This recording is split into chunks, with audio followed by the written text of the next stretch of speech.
has been granted by the party's National Disciplinary Committee of Appeals. The committee has upheld the former ANC Youth League's president's suspension for sowing divisions and bringing the party into disrepute. The appeals committee says the conviction will stand. It has, however, left the door open for Malema and the other 5 Youth League leaders to plead for leaner sentences. NDCA Chair Cyril Ramaphosa says the committee's approach to the matter has been in strict accordance to the constitution of the party. We have sought to act as an impartial body that dispenses discipline and justice in the ANC. We have not sought to be drawn into media commentary or anything like that, as we regard our task and duties extremely seriously. We believe that we are an impartial body, and on matters like these, we have to weigh up evidence that is presented by the appellants as well as by the respondents. And what we have concluded in terms of all these findings is precisely what we have put before you.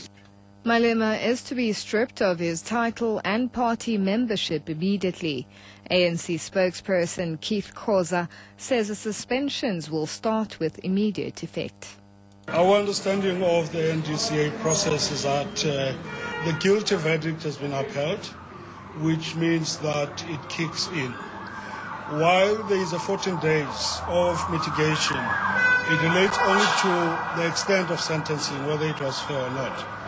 But generally, the suspension kicks in with immediate effect. Floyd's also kicks in immediately. Magaka has 5 days to apologize before it kicks in.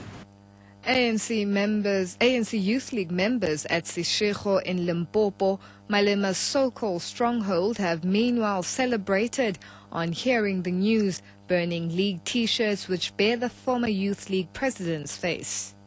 And we're very glad that our leaders took a very conscious and sober decision that not this former president is out of order. What is left for us is just to prepare life in the ANC without Julius Malema for the next coming 5 years. I'm very much happy. I'm very happy. I'm very much happy.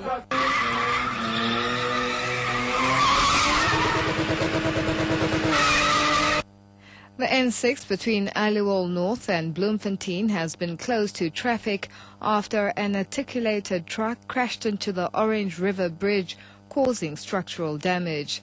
Traffic has been diverted to the N1 via Burgersdorp in the Eastern Cape.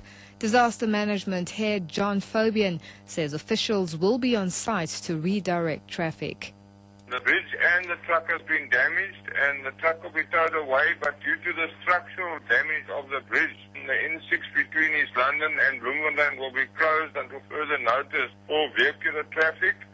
Route to take now is the N6, then Burgersdorp, then the Turi, and then back on the N1 and then through to Bloemfontein. There will be structural engineers and other engineers from South African National Roads Agencies which will be visiting the scene as soon as possible to assess the damage.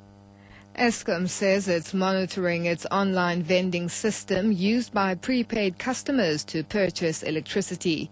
The system has been problematic over the past few days, and some customers have had difficulty buying prepaid tokens. There are just over 4 million prepaid electricity customers in South Africa. Recapping the top story, the appeal by Julius Malema and his ANC Youth League executive to argue in mitigation of their suspensions has been granted by the party's National Disciplinary Committee of Appeals. For more on these and other stories, visit the SABC website at www.sabc.co.za/news. More news at 6 o'clock.